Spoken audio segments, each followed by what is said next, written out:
Tonight, Egon gets to speak his mind. Wait, that's me. I get to speak my mind? African cats save the savannah. Ripple, believe it or not. Back in time at Destination D.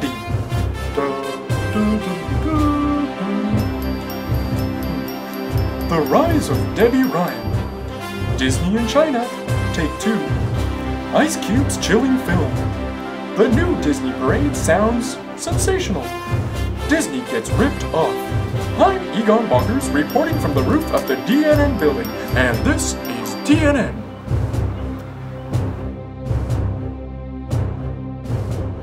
It's time to play the music.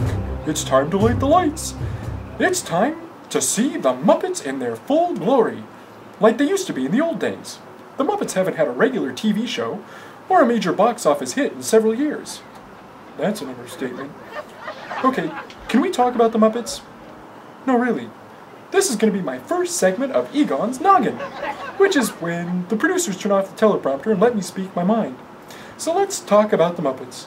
The Muppets are the consummate professionals who don't get enough credit for what they do. And what do they do best? Well, they do best at being themselves. The more they're asked to play other characters, the more they lose sight of what being a kooky, quirky collection of creatures who create cacophonies of chaos for the camera. Hopefully, they'll be returning to these roots in their upcoming movie, The Muppets, so we'll be able to see them as they were originally intended. I'm rooting for you guys. I love you. Friday, April 22nd marks Earth Day, a holiday that no one gets off work and no one gets presents for. While the holiday is only 41 years old, the Earth has been around for at least 100 years or so. Disney Nature is doing its part by pledging a portion of the proceeds from the opening week of the upcoming African Cats movie to save the savannah in Kenya. Advance ticket sales alone have raised more money to save over 9,500 acres of land that's used by a variety of African wildlife. Can I take a moment to ask a question? How do you save land? It's already there, right? If you know, let me know in the comments. Anyway, with 2 more weeks to go before the opening weekend, the numbers should continue to climb. So remember to go out there and see the cats, because the cat's the only cat who knows where it's at. And that would be the savannah. Do you know the value of $1? Did you know it's actually worth 3? That seems to be the case in Florida, where the Walt Disney Company owns and operates 4 theme parks, a cruise line, and a timeshare vacation club. Between wages paid to employees and goods and services the company purchases, they inject over $6 billion into the Florida economy. Research was done to calculate the indirect impact of people having all that extra spending money, and the total ripple effect is more in the range of $18 billion. So now, all Disney has to do is spend $3 trillion, and we can wipe out the national deficit. This year marks the 40th anniversary of Walt Disney World, and with that comes an event called Destination D, which will be held on May 14th and 15th at Disney's Contemporary Resort. The event will feature a look back at some of the history of the Disney Company, as presented by Marty Sklar and a panel of Imagineers and other key players. Richard Sherman is scheduled to be there presenting some of the music we've all come to know and love. There will also be a look at the history that never happened, things that never quite made it off to the page and into reality.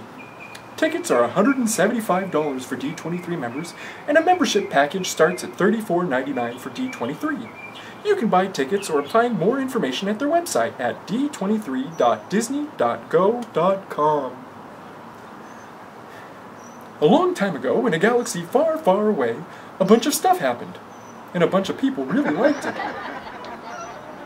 Today, Disney's Hollywood Studios theme park in Florida hosts an annual event for Star Wars fans, including special guests, parades, events, shows, and fun. This year, the festivities launched into Lightspeed on May 20th and continues every weekend until June 10th. Also on May 20th is the opening date of Star Tours The Adventures Continue at the same park. And after a Jedi mind trick or two, the events cost nothing extra to attend. Are those the droids you were looking for?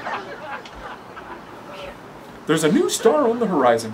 Debbie Ryan, known for her portrayal of Bailey Pickett on The Sweet Life on Deck and her performance in 16 Wishes, will be getting her own show on the Disney Channel. The new show, Jessie, will feature Ryan as a Texan girl who moves to New York to live with a wealthy family with 4 children. The series will be previewed Wednesday at a presentation in New York. Maybe Jessie can fill the void that Hannah Montana left in my TiVo schedule. Wait, what? What? At least it's not the Florida Tiki Room. Yeah, you. Yeah, you want to come up here? Come on. I dare you. It's a new park. It's a new day. It's a new life for the Walt Disney Company as it continues construction on the new Shanghai Park. And it's already clear from the groundbreaking ceremonies where they got down to business. To defeat the Huns.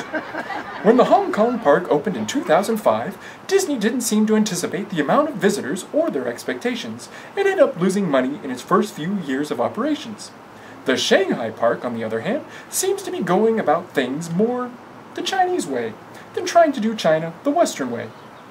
And as long as they don't pull any bulls in the shops, it is hoped that everything will turn out fine. Hey, remember the movie Cars? With those cute little cartoon cars who talked and got into trouble, and then learned heartwarming lessons. Okay, now get that out of your head, because this has nothing to do with what we're talking about.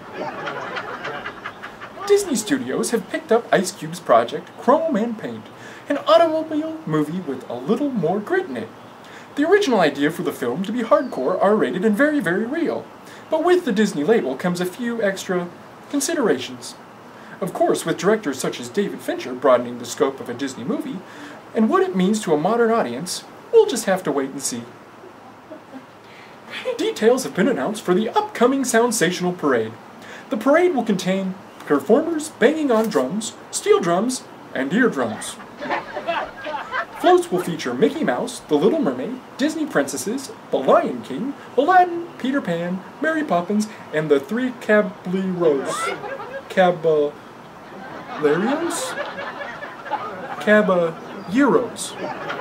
Whatever it is. The parade contains so many performers and a drum line. This will be the first parade procession in Disneyland since the Christmas Fantasy Parade ended its run in January. A woman was charged with ripping off Disney resorts, checking in and out numerous times and charging thousands of dollars to the rooms. When confronted about the charges, this is how the conversation went. You charged the rooms at the Disney resort? Who, me? Yes, you. Couldn't be. Then who? Really? Really? The woman and her husband claimed everything from wrong address to stolen identity to being overcharged by Disney. The investigation is still pending, so Disney declined to make any comment.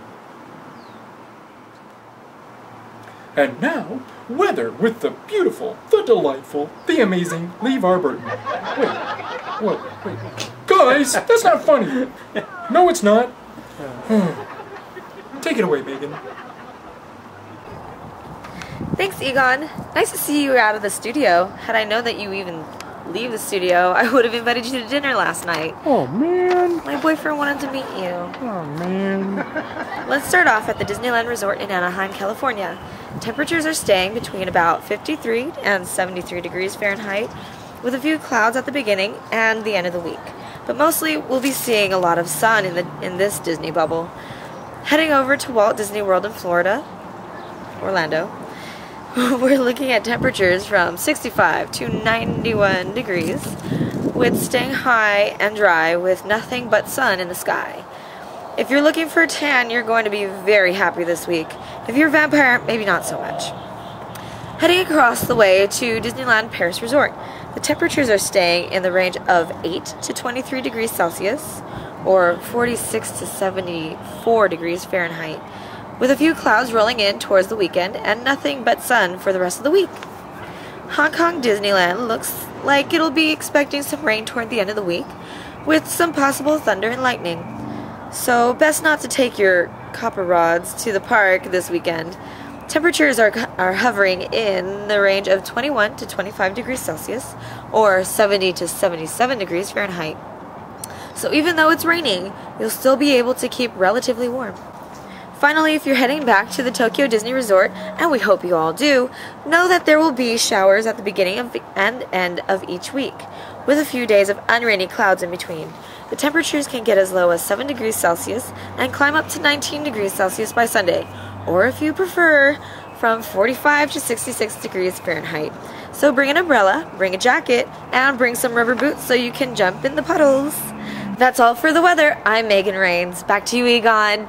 Oh, and in answer to your question, I'd love to. Just let me know when. Thanks, Megan. That's all for DNN. Tune in next week as we try to figure out how the elephant got in the room. You know the one I'm talking about. Come on, it's right there. Anyway, I'm Egon Bonkers, and from all of us here at DNN, have a DAPS magical week.